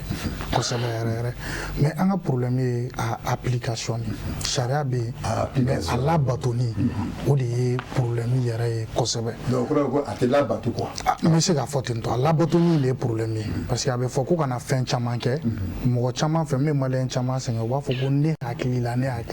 fo mɔgɔw k'a dɔn hakilina tɛ sariya ye ou bien n'i ko ko non n bɛ kuma commercialisation de kan non agent immobilier de kan ka dugukolo feere e y'a ye dɛ ne taara API la impôt bɛ ka ne ka wari minɛ impôt ɲɛ b'a la ne ka so filɛ nin ye n ka bureau filɛ nin ye agence immobilière de don o bɛ ka n ka wari minɛ e bɛ ka n'a fɔ ne ko ne ka taa agrément na. ye kuma de fɔ sisan appui c'est quoi? bon appui de bɛ sɛbɛn di n'o ye agrément ye appui Mali de bɛ sɛbɛn di k'a jira ko i kan ka se ka agrément sɔrɔ i man ka se ka agrément sɔrɔ ni appui y'a ka agrément di i bɛ société créer i bɛ se ka kɛ en tant que personne physique ou morale après appui bɛ agrément di ni appui y'a agrément di i bɛ sɔrɔ ka taa urbanisme direction na olu de b'i ka carte professionnelle di olu ye carte professionnelle di comme fɛn sabiri ninnu ta bɛ cogo min na tableau bɛ bɔ ni tableau bɔra i bɛ se ka baara exercer mais fo mɔgɔw k'a dɔn fɛnɛ chambre des administrateurs de biens établissement public de don mais à caractère professionnel c'est un établissement public mais à caractère professionnel. Ok, mais Bokili wala me fɛ ka ma fɛn dɔ faamu dɛmɛ ninnu ka parce que aw ka baara in kɔnɔna na a mɔgɔw cayara aw yɛrɛ ko k'aw jama man ca mais jama cayalen don aw tɔgɔ la mais an b'a ye k'a fɔ a mɔgɔ dɔw bɛ jagɛlɛya fɛ o bɛ se ka taa terrain kelen feere mɔgɔ fila mɔgɔ saba ma e bɛ se ka explication jumɛn di o la an b'a ye fɛnɛ terrain dɔw la titre fila a la mais malgré tout a dɔw b'a dɔn u bɛ tila ka a feere olu bɛ aw ka mɔgɔ kɔnɔ bɛ a ko bɛ cogo di i bɛ se ka ɲɛfɔ jumɛn k'o la wa. n tɛ kuma latigɛ je me souviens Dodo kun delila Kaleya avec un huissier i y'a faamu an ye Dodo ɲininka il dit que agence immobilière fɛn o fɛn bɛ an ɲɛ bɛ mun na nin que ils sont pas reconnus. Ils sont pas reconnus, ils sont pas agréés. Donc, agence immobilière pour je vends terrain, je vends tant. Donc, ça dit que ils sont pas agréés. Il faut administrateur de biens. Agence immobilière agréée Moumé Balila de Bamako à Kidal. Ko jamana ko nunu ne ka abarake atete même ngomwanga. Donc ça dit faire. Donc ce qu'on voit dans chez Amemouye, Kobeta, Mouaka Soubouye, Abantame agence immobilière, Anyamouye, Abesega Fogo Jagela Barado. Parce qu'il y a Fouchama, Mouachama Fila avec Olukono. C'est vrai, agrément Kobe, Chara ou agrément. Mais Olu Nyabala, Jamana Bega impôt mine Olula. A kɛra olu kɔnɔ non o impôt minɛli n'i y'a ye jamana bɛ ka impôt minɛ c'est que olu bɛ se ka baara kɛ mais comme n y'a fɔ cogo min na an bɛ ka sensibilisation kɛ mɔgɔ caman bɛ yen bi alhamdulilayi olu k'olu kun t'a dɔn mais mɔgɔ dɔ bɛ yen olu b'a dɔn fɛnɛ olu tɛ fɛ k'a kɛ de parce que f'i ka agrément fɛnɛ musaka de bɛ sara pour être agent immobilier agréé sanfɛ kalan kɔfɛ sariya in taara en 2010 o tuma sɔrɔ Mali université la 6e classique de tun bɛ bac plus 4 o tuma la i tun bɛ bac plus 4 kɛ en droit économie ou diplôme équivalent. Après, Moussaka sera pour qu'il y ait un agrément sur 2 500 000. Oui, agent immobilier. Bon, donc je veux savoir ce que le directeur a dit là. Donc, en Cameroun, ATC terrain, c'est-à-dire comment on appelle terrain ferré, ATC aucun. Ah, mais c'est un terrain fermé, mais agent immobilier de Gambara. Oui, terrain fermé, comme vous faites, papier, comme une lettre, comme une barane. Voilà, c'est que si vous faites partout, à Saint-Ouen. Beniga bara tagabolo parce que ni ma ɲɛfɔli kɛ ka ɲɛ non an ka mɔgɔ tɛ jagɛlɛya kɛ n bɛ se k'a fɔ ten tɔ parce que an ka mɔgɔ dɔ ma deli ka minɛ ne m'a mɛn ko agréé dɔ filɛ nin ye problème na tribunal la ne m'o mɛn fɔlɔ mais a bɛ mɔgɔ minnu ye tribunal la problème na olu bɛ se k'a fɔ k'u bɛ nin feere u bɛ nin feere u bɛ nin feere mais maintenant fo aw k'a dɔn fɛnɛ directeur a expliqué a fɔra ko permis ka dabila k'a dilan sariya in de tali kɔfɛ mais o tɛ permis kɔrɔ minnu bɛ yen o t'u olu kɔn parce que directeur ka explication ne a ka yamaruya ye m'a dɔn directeur a fɔ ten tɔ de permis tun bɛ yen yanni 2020 cɛ mais o permis dɔw fɛnɛ tun bɛ yen en 2020 cɛ o fɛnɛ sɔrɔcogo tun man ɲi bon hali n'o permis sɔrɔcogo tun man ɲi o permis o 2020 kɔfɛ ta o bɛɛ ye kelen mais fɛn fɛn sɔrɔla avant 2020 sariya ye sɔrɔcogo min fɔ kɔlɔlɔ foyi tɛ o la ni directeur ka kuma faamuya ka ɲɛ directeur y'o expliqué anw ta ye a jagoma yɔrɔ de a k'a commercialiser voilà dugukolo feereli mais n bɛ se ka min fana fara a kan bon sauf ni n filila est ce que dossier minnu bɛ domaine na aw ka agent immobilier de man ka suivi kɛ normalement o de la n ko comme an tun bɛ ka kuma normalement ka dossier suivi kɛ domaine na sariya yɛrɛ la agent immobilier de ka baara o ye mais bi bébé ko Bébé kake. parce que un problème le chuna ko et puis me profiter ka ko procureur bi ah oui ko na c'est ka ni ko wale olu teni kalama wa allez kuma bi bolo folo yana kuma effectivement ma be bolo bon e bi fo te même nga kuma te ko ni kolon kolon ni bolo no mun fe e kilim ba bi sora la voilà a be fora sanga je am ni be kalama procureur bi ni be kalama jagala dron ni do wa bu mine e ka so fo la me mun la o caman de do état yɛrɛ bɛ ka baara kɛ état kan ka foni yɔrɔ in na u ye caman kɛ dɛ domaine urbanisme bɛɛ b'u ta kɛ u tilala tuguni k'a fɔ tuguni bɔ sisan ko nin ko bɛ ka gɛlɛya a ye tribunal dɔ sigi pôle kura dɔ sigi dugukolo ko kama voilà pôle économique tɛ yen wa pôle judiciaire tɛ yen wa pôle cybercriminalité tɛ yen wa a b'aw sigi papier bɛ ka labɛn ka o pôle fana sigi dugukolo kama c'est pour que kulonkɛ t'a la mais jagɛlɛnw a namaratɔw de cayara ne b'o de fɔ géomètre anajɛ u bɛ fo parce que fɛn caman de b'u kɔ parasite caman de b'olu kɔ ne b'u k'u tɔgɔ tiɲɛ bɔrɛ kama ni géomètre taara jɔ kiiritigɛla dɔw ɲɛkɔrɔ u bɛ funteni u b'a fɔ k'a bɛɛ ye namaratɔ mais a ye kuma kelen fɔ o ye tiɲɛ i ma deli k'a ye agrégé bɛ mɔgɔ min bolo ou bien min ye géomètre yɛrɛ ye k'o bɛ bolo la voilà mais a bɛɛ ye namaratɔ ye de bon namaratɔ mana caya dugu kɔnɔ baara bɛ gɛlɛya o bon an fana ka donni de tɛ jigin an b'o baara de la an bɛ se ka baara fana ka taa sariya kɔ ni sariya y'a bila yɔrɔ min an bɛ taa yen nɔ de n y'o de fɔ ye i bɛ fɛn fɛn kɛ dugukolo ko la tɛmɛsira dɔ de b'a la fɔlɔ a ɲagamina ka ɲagami u ye bɛɛ lasigi ka bɛɛ la kuma acteur bɛɛ nana bɛɛ y'i ka idée di o idée de bɔra ni 2020 kɔdi in ye o kɔdi in bɛ ne ka tabali kan a bɛ ne baarakɛɲɔgɔn caman fana bolo ninnu ka sariya bɛ ka labɛn ka na mais an bɛ taa ni kɔrɔlen min ye k'a tugu ɲɔgɔn na k'a dilan an b'olu kan fana o ye timinandiya ye ninnu fana ka mɔgɔw delila ka taa tribunal yɛrɛ la ka t'u ka documents déposer k'a fɔ sisan anw de don c'est à dire que sira bɛ ka bɔ dɔɔnin ka taa mais an bɛ hakili de sigi mais ce qui est sûr cɛ o cɛ mali la i ye sariya sɔsɔ i ni kaso de ka kan o de kama u bɛ wele ko anw juges ka mandat ka ca i bɛ taa don min na ko yala b'u dayirimɛ de ɲini i bɛ dɔw ye u bɛ mɔgɔw suit fo tribunal la ko ni ka k'olu y'u ka conseiller avocat tulo bɛ dɔw kan hali avocat min yɛrɛ n'a bɛ fɛ ka mɔgɔ dɛmɛ a bɛ fɛn de ta sketting dɔ timbre a b'o de nɔrɔ a ka fɛn kan k'a don dossier kɔnɔ i bɛ ɲininka baara la e bɛ fɛ ka kariya Solomani don ne de y'a ka Solomani donbaga ne de y'a ka avocat ye a sɛbɛn filɛ fɛn fila kan a dogolen tɛ o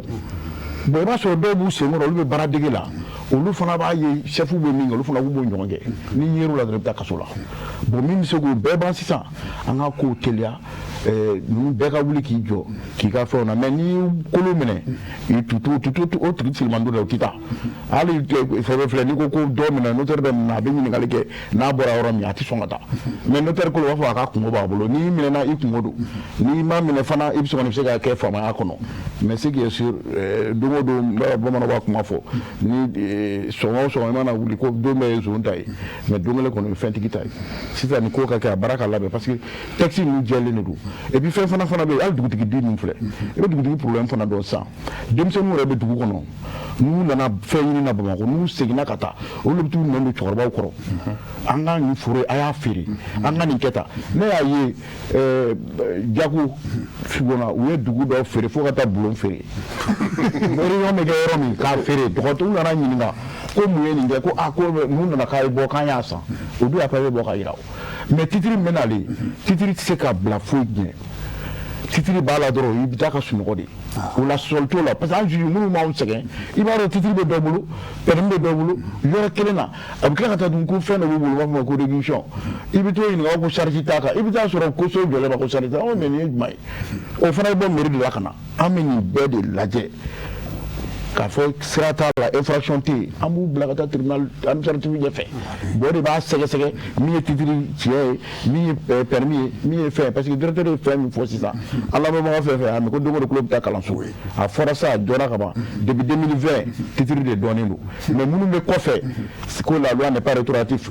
nin kelen na a bɛ se ka kɛ olu kɔfɛ b'u kɔnɔ a bɛ komi hali silamɛ furusiri minnu y'a kɛ a 2012 ani minnu y'a kɛ kɔfɛ olu ta b'o kɔfɛ parce que sariya bɛ yen nɔ mɔgɔ bilencogo tulo ka gɛlɛn mun de bɛ na n'o ye wa ko sara dɔ mara lo sira an bɛ ka fɔ bamanankan na fɔlɔ wa fɔ tubabukan na ko mɔgɔw t'a faamu sabu o todunkan na mɔgɔ bɛ k'a faamu mais a tɔ bɛ kɛ kulubaliya de bilenka bolo minɛ ni min binna an b'o minɛ donc directement tribunal administratif tɛ mɔgɔ minɛ o bɛ sariya tigɛ k'o bɔ ɲɔgɔn na mais aw tɛ mɔgɔ minɛ an ta ye mais ni infraction b'a la n'i ye sariya sɔsɔ code pénal ninnu i b'a ye sariya sen b'a kɔnɔ a ka ca ni 500 ni kɔ ye n'an b'o de lajɛ n'i ye kelen minɛ dɔrɔn an b'o ta parce que an bɛ sara o de kama o de kama ko nɔminɛnaw bɛ yen kiiritigɛlaw bɛ yen anw tɛ mɔgɔ condamné juge de b'i condamné wa n'i ye kojugu kɛ fana n'o ye crime ye juge d'instruction o b'i sɛgɛsɛgɛ o de kama n'an y'o bɛɛ lajɛ bɛɛ ni jɔyɔrɔ parce que tribunal administratif filɛ olu b'a bɔ ɲɔgɔn ko nin ta ye tiɲɛ min ta ye tiɲɛ ye ale bɛ taa terrain lajɛ n'a y'a sɔrɔ ne ta tɛ tiɲɛ ye ne ye kogo jɔ a bɛ tila ka taa tribunal la tuguni instruction et démolition a b'o kɔrɔ dɔn ka Musa Gino gɛn ka bɔ terrain kan a ye birikiden min sigi ka tila k'o ci wa juge de fana b'o ordon di a ma a bɛ sɔrɔ k'a ci ka so jɔ a yɛrɛ ka so jɔ o ye ne ta bɔlen a la bon sisan sojitɔ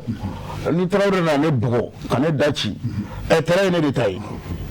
a kɔni ale fana sara so bon ale fana plainte kɛ pour agression physique ou bien cause de blessure volontaire an fana b'a ɲini de i bɛ yɔrɔ min na cɛncɛn tɛ ka bɔ bɛ siman ka taa dɔw ye ordonné e ta tɛ bon n'o fana jɔr'i la i y'a kɛ kun min na i bɛna n'o sariya ye ou bien i taara yɔrɔ ci kun min na i b'o fɔ mais kelen k'a fɔ dɔrɔn directeur fana bɛ ka so la urbanisme fana bɛ se ka wuli ka taa yɔrɔ ci conseil de mesure fana bɛ se ka décider dɔrɔn ka ordonner parce que kumaw bɛ ka caya état fana bɛ se ka wuli ka yɔrɔ ci n'a bɛ sira kan pour utilité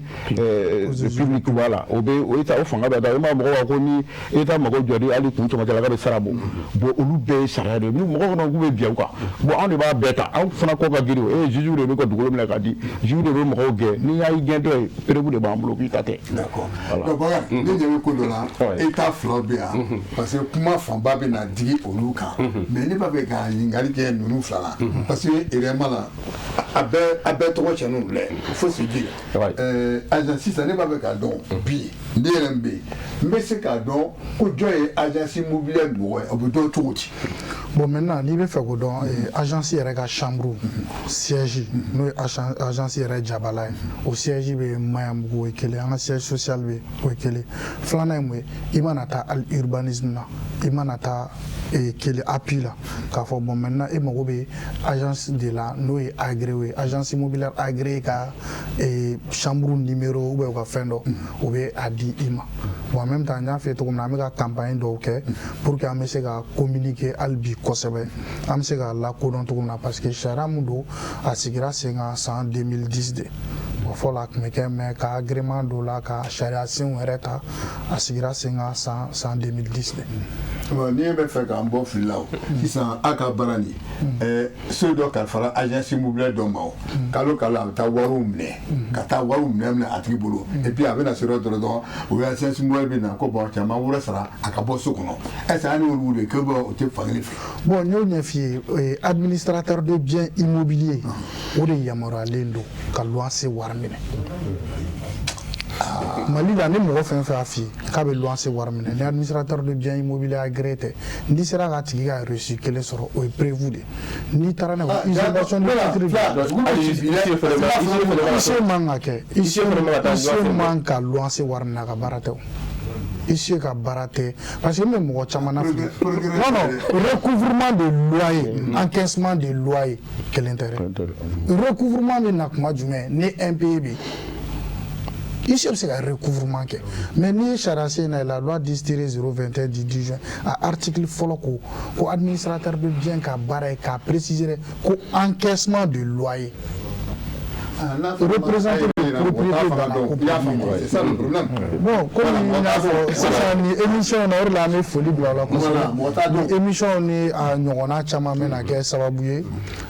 hali bi baara minnu bɛ yen n bɛ se k'a fɔ n tɛ se k'a fɔ k'a dɔnnen tɛ mais ka dɔ fara kodɔnw kan hali bi an b'aw fo o la kosɛbɛ. mais yɔrɔ dɔ bɛ yen n bɛ na ɲininkali par exemple mɔgɔ minnu bɛ kɔ kan i b'a dɔn fɛnɛ nata ka bon dugukolo san na donc directement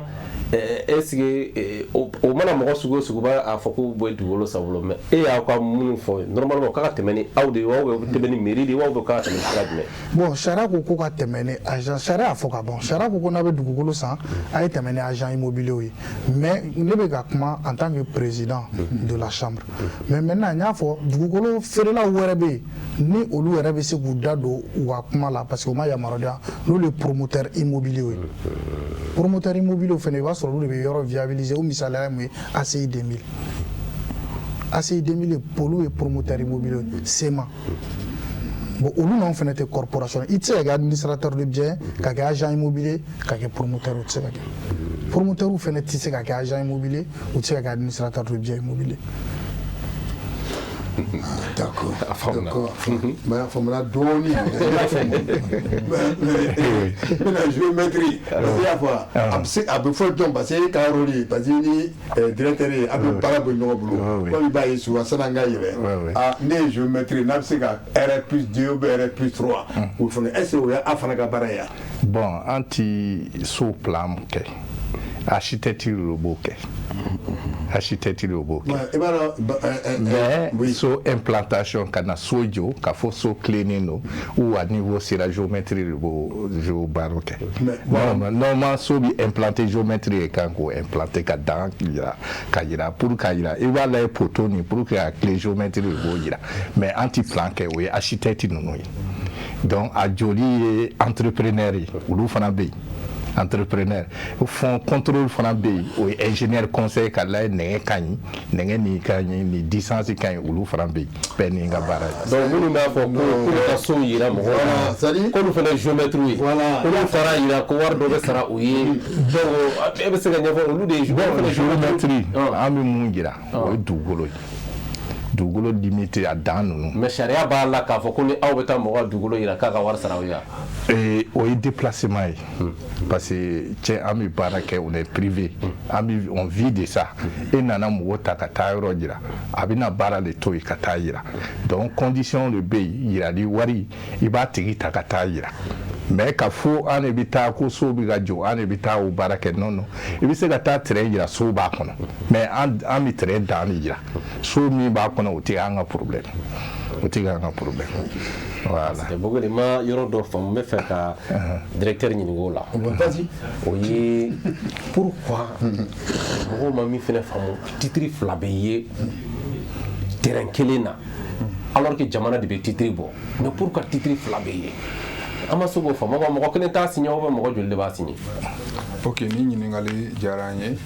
mais titri flakaye terrain kelen kan Abseka na foro kunda avec abseka ke parce que Abraham bien peut-être que le président lors des géomètres ni pana euro min kon abseko au la clé ou au fracan kasoro 2007 massi avant 2007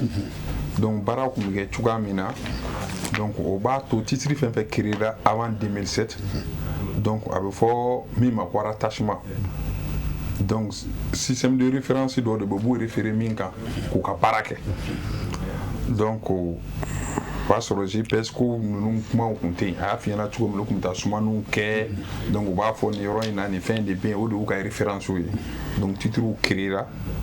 le premier titre du Mali dans les années 1901 ou commence à partir des 1900 Cana donc c'est 100 ans après que le titre est créé là. Mais parce que le titre est créé en 1908 par exemple, ni aller bien, il y aura le latin. Donc il va sur le système base de données qu'on a là. Il faut y avoir le titre ba roka.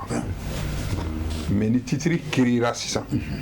Quoi on a créé parce que fin de mai ba dire le titre créé là.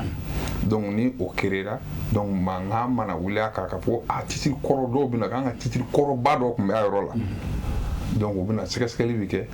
donc titre forme créé là il va sur archive là il va sur la fana kun déterminer qu'on créera yoro do là pour que ka titre créé donc tout de là au archive konona na ka ta déterminer ka fo ah je me trouve ta barak wa ah ni titre mais effectivement atigi tient ba le titre créé là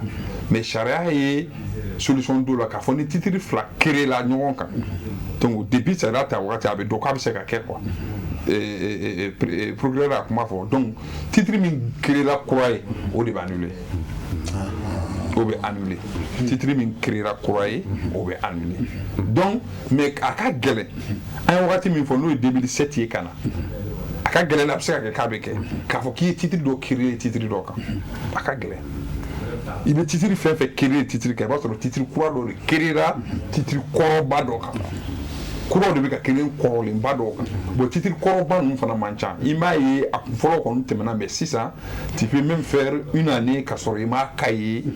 au niveau quand même des domaines parce que n'a kɛra u b'an bila an k'a ɲɛɲini hali ni géomètre ye baara kɛ olu bɛ tila k'a di anw ma an k'a di an ka division cadastre mɔgɔw ma u k'a lajɛ n'o y'a sɔrɔ u ye baara min kɛ n'o y'a sɔrɔ olu donc sariya b'a fɔ hali chef de bureau des domaines s'il constate qu'il a créé un titre sur un autre titre là si le premier titre a été régulièrement créé là allez min créé ou annuler lui-même il peut annuler sans se référer même au juge administratif. Mais yɔrɔ dɔ fɛnɛ bɛ yen an ma min faamu par exemple i ka kɔrɔ fɔlɔ ye ko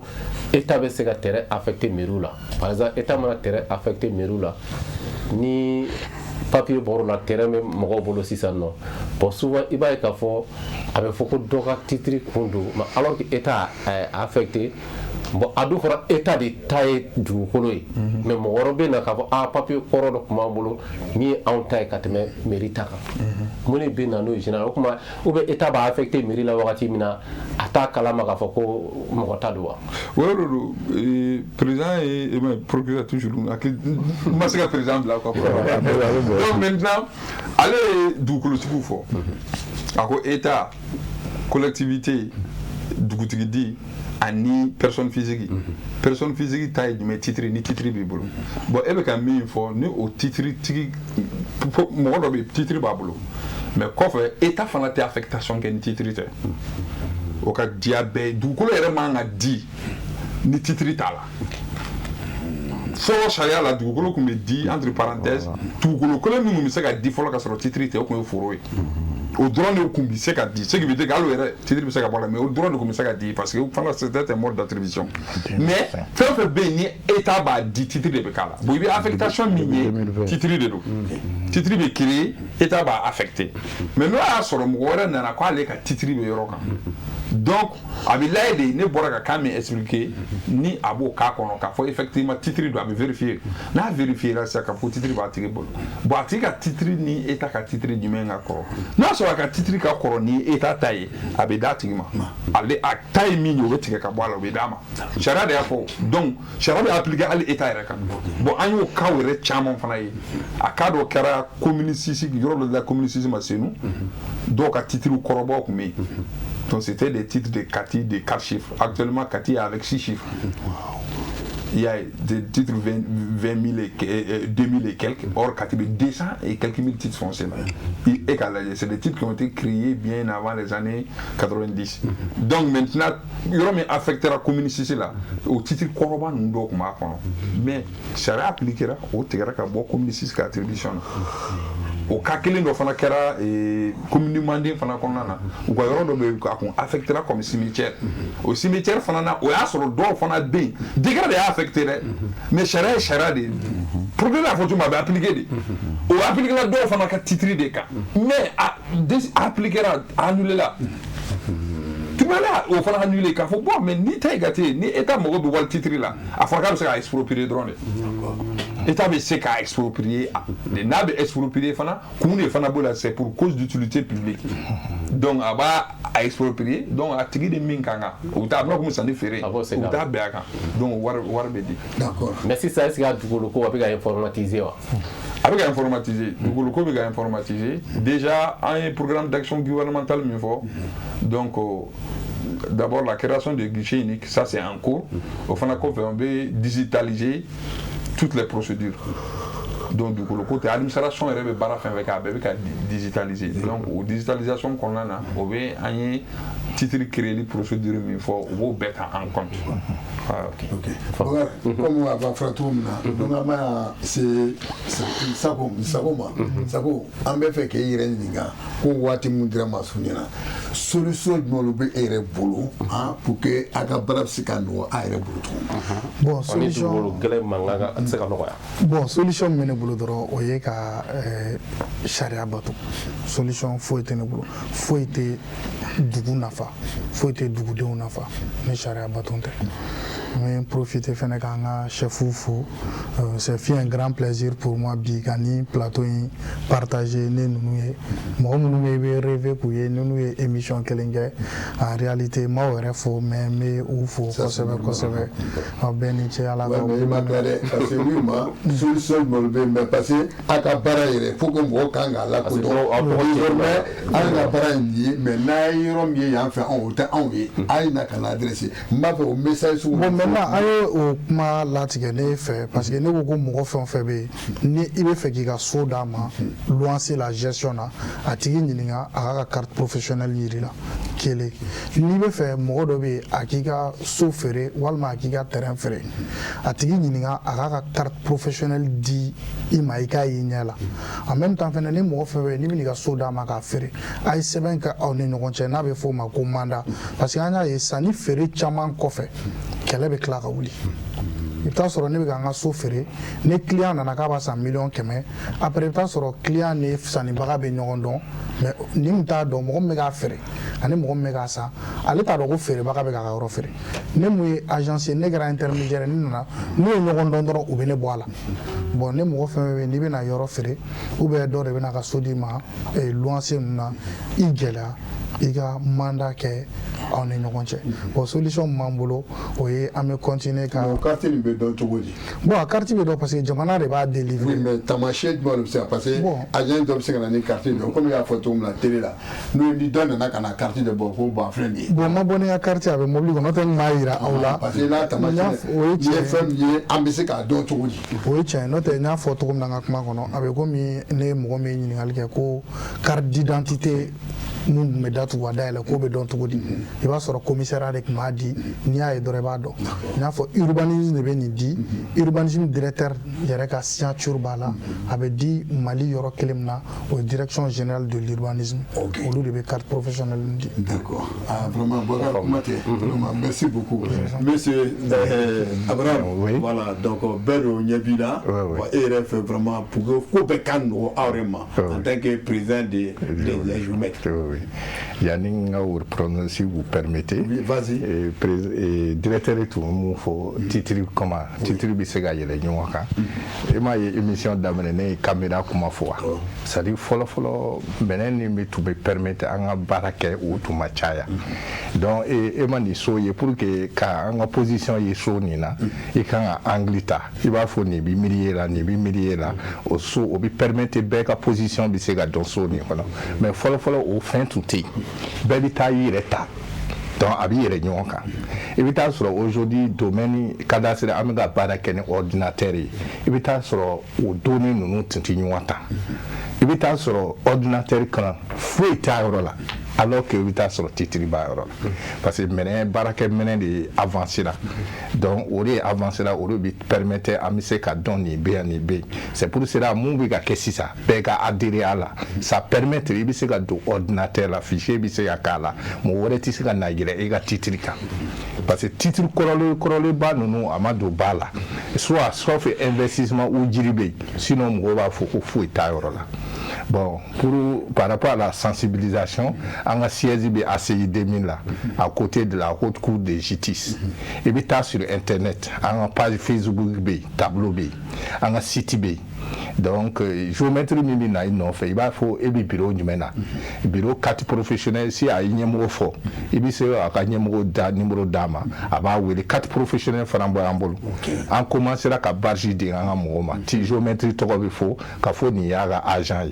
Voilà. C'est comme Mali Bessan. 100 un keme. Kadamene faut kidal. Un 100. Un bel donné un bel million d'euros. Une géométrie trop fort. Ça dit ici géométrie n'en a quoi aller géométrie espérer. Géométrie B. Oui, moi, je suis Soumali dig. Espère. Allez, Soumali, ça y a des fins bien fara. Voilà, géométrie va faut carte D. Carte D, si parce que amito comme au black à barake. Il va faut agagner mon tour. Si n'y a mon tour fora, il y a géométrie tour dans par exemple nanaya. Et puis c'est gagné où les connaît géométrie espère là. Ou il y a Facebook en tableau B, il y a tableau là. Donc avec donné nous. Sinon, chama bien en c'est fait. sinon géométrie ka fo dugukolo mankan ka di géométrie a man di yɔrɔ dɔw yɛrɛ fo ne yɛrɛ tɛ fɛ ka fɔ ko ne ye géométrie parce que a dusukasi ka bon a dusukasi ka bon u t'a dɔn u bɛ ka mun kɛ o c'est à dire si bɛ sariya dɔn fɛn dɔw bɛ yen i t'a kɛ parce que dugukolo mɔgɔ hakili ka suma ka wari sɔrɔ o tɛ dugukolo an bɛ taama mun kan c'est sacré laadafɛn de don i bɛ fɛn bɛɛ kɛ dugukolo kan i bɛ taama a kan i b'i ka so jɔ a kan i bɛ an ka mosquée église ninnu bɛ jɔ a kan an ka laban an tɛ taa da a kɔnɔ est-ce que i bɛ se ka mètre kelen fara a kan est-ce que i bɛ se ka mètre kelen bɔ a la donc o fɛn dɔw kan ka kɛ ni laada ye ani hakilisigi ani danayaba an fana b'o kalan école la donc mɔgɔ minnu ma kalan a bɛ se ka don sira fɛ bɛɛ fɛ mais généralement mɔgɔ bɛ sira ka taa géométrie nɔfɛ ko géométrie tɛ sɔrɔ i bɛ géométrie ka bureau dɔn tahi kana téléphone ko yɛrɛ tɛ wuli ka se a ma ka ɲininka nin de bɛ yen o fana ye an ka baara ye o an ka baara ti ka taa sumali dɔrɔn kɛ an fana bɛ mɔgɔ ladi je vous donne des exemples zone aéroportuaire morcellement caman ye ne wele k'olu bɛ fɛ ka terrain san ye ne ko o tɛ ne ka spécialité mais ne kɔni bɛ mun dun sariya la min dira conseil des ministres ma pour que o se ka morceli fo conseil des ministres kelen k'a fɔ an bɛna taa ka taa ɲɛfɛ donc a kana don a la don min na a cira caman ye ne wele vraiment ne y'u bɔ fili la parce que an ka baara technique bɛ yen an fana bɛ conseil kɛ an ni domaine bɛ baara kɛ parce que an bɛ fɛn fɛn kɛ sisan an bɛ état yɛrɛ fo à travers le ministre des domaines et la direction parce que sariya min to fili yɛrɛ t'a la bilen parce que papier si tɛ kɛ géomètre expert de b'a kɛ parce que a réquisition de bɛ bɔ domaine na ka se an ma a sɛbɛn de bɛ yen i ka taa nin baara kɛ nin de bɛ kɛ kuma fɛ fili yɛrɛ tɛ yen voilà. Ok, vraiment merci. Monsieur le procureur,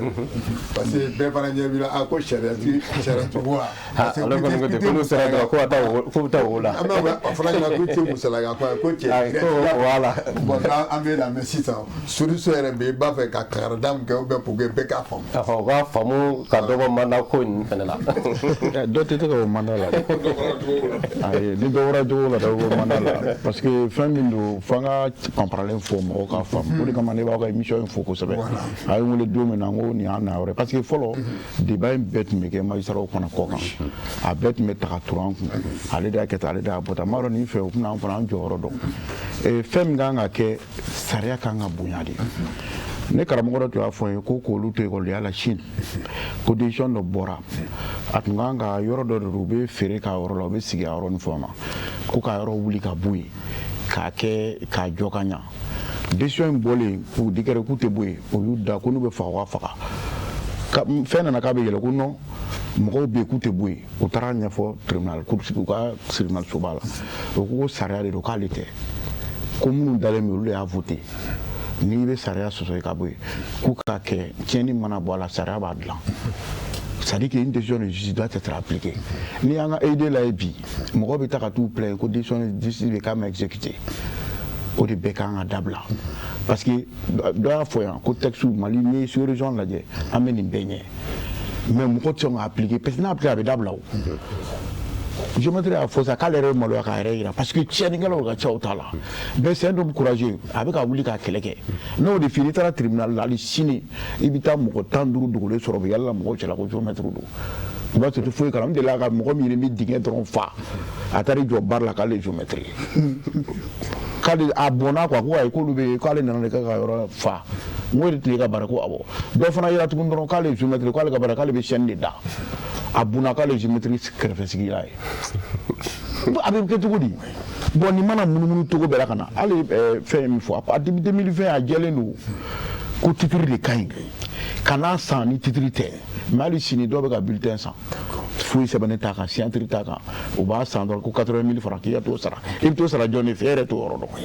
e bɛ taa k'i bɛ t'o sara tugun e bɛ k'i ka taa réquisition k'a kan réquisition fana bɛ ta minnu fɛ olu fana tɛ spécialisé olu bɛ wele karisa ka so kɛrɛfɛ n'i farila carré in fɛ sa terrain vide min bɛ yen nɔ mɔgɔ t'a kan koyi olu bɛ se ka réquisition kɛ dɔrɔn k'a bila ka na di juge ma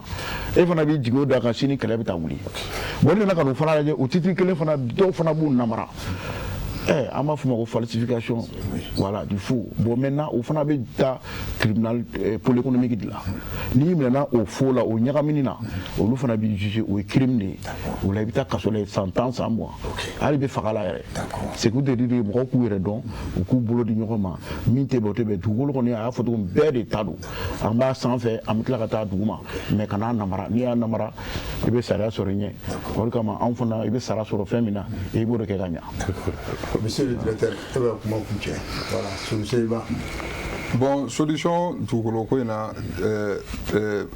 progrès la fɔ cogoya min na a tɛ taa sariya appliquer kɔ ni min y'u kaso la don k'a kan o ka don kaso la ni sariya appliquer don nka n bɛ profiter nin fana fɛ ka laɲini dɔ kɛ progrès fɛ o ye le lien entre l'administration et puis les juridictions. Parce que an y'a faamu souvent anw yɛrɛ fana n'olu fana tɛ ɲɔgɔn faamu kuma dɔ la texte interprétation na i b'a sɔrɔ souvent hakilina dɔw bɛ bɔ anw yɛrɛ la nka olu b'a ye ni hakilina wɛrɛ ye mais olu de ta ye tiɲɛ kuma dɔ la souvent il nous arrive même de saisir la Cour suprême pour l'interprétation de certaines dispositions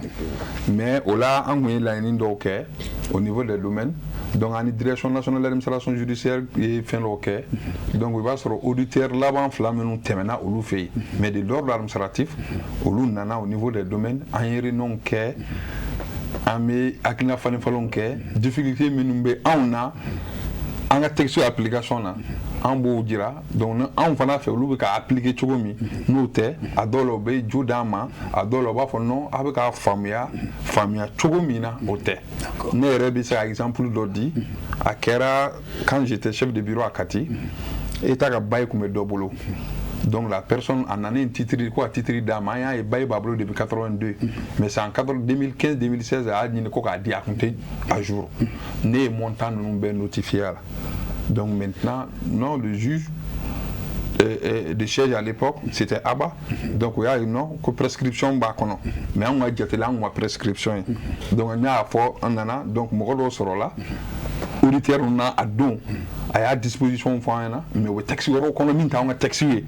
donc il m'a fait parce que le foncier c'est transversal surtout quand on parle de la domanialité ça fait état cadeau de domaine donc oui, explication. Bon, maintenant, les mêmes trucs, on a fort des directions de l'administration judiciaire. On y administratif, c'est là qu'on aura ni ordre judiciaire, si comment dire, la même collaboration vraiment est possible avec l'ordre judiciaire, au fana obédia parce que en gabarin c'est très complexe. Parce que mes exemples donnent nous fanga comment qu'on a surtout la confirmation des droits coutumiers. Aujourd'hui, l'application ou l'exécution des décisions de justice concernant cet aspect-là est très difficile. Avec un seigneur. Parce que avec toi là, village flyer benyokona bi. Keleme village keleme kangaba fait. Keleme katife. Katika ou ta jugé. Kangaba ka ou ta jugé. Pétale la diarika mola. Parce que donne on t'est rien fait. Et principe d'obéir ou l'ou fait ni ou la kirila ni mana ou te doit faire même. Et où est là? Plainte qui est contrôle et machin. Donc, mi est quand tu es au boulot, tu es de Bedoma. Je parle sous le contrôle du procureur. Donc, on a fait un chamambe. Il va sur le terrain. Quel est nous? Quand on va au talo, Katika au talo. Quand on va au juge qu'on fait, Katika au jugement qu'on fait, Flab au jugement qu'il fait. Donc, maintenant, déjà le justice va faire le boulot. Mais terrain, quel est nous? D'accord. Ok. Donc, c'est le recours. Parce qu'on t'a bédié nous. Voilà, mais là, vous bout de la main. Et puis, on a un séminaire, on peut le c'est que je voulais, on peut l'amener, faire de. Il y a presque un faux. Il va sur ma ouli, Jonas, ça va d'affaire, quand sur la clé ma ouli, là, où il a juste qui d'a là. Ok, d'accord.